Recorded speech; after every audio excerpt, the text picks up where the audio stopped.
Direction à présent l'est de la RDC où des combats intenses ont eu lieu aujourd'hui près d'Uvira, ville stratégique aux portes du Burundi, désormais menacée par l'avancée rapide du M23, soutenue par l'armée rwandaise. La correspondance d'Amani Alimassi.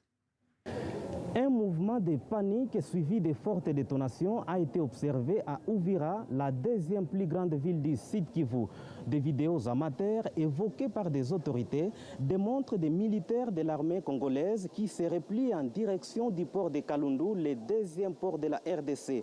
Dans une communication faite à la presse, le porte-parole du gouvernement provincial du Sud Kivu, Maître Didier Kabi, a donné des précisions sur ce déplacement de l'armée. Le gouvernement provincial du Sud Kivu précise que le mouvement de militaires vers la frontière de Kavivira était dû à l'évacuation des éléments de l'AFC M23 capturés lors des opérations de la nuit d'hier vers un établissement pénitentiaire sécurisé.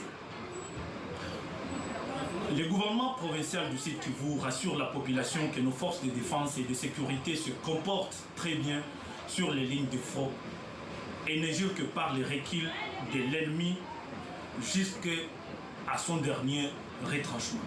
Le mouvement AFC M23 a tenu une conférence de presse à Goma au cours de laquelle son coordonnateur adjoint Bertrand Bissimois a indiqué ne pas vouloir attaquer d'autres pays.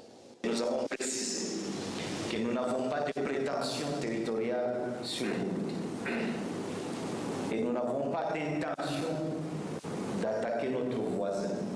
Parce que nous avons toujours vécu en paix avec le peuple burundais. Nous avons demandé aux troupes burundaises de se retirer même du sol. Le M23 soutenu par Kigali, selon plusieurs rapports, approche d'Uvira. L'accord pour la paix signé à Washington la semaine dernière entre la RDC et le Rwanda semble bien loin.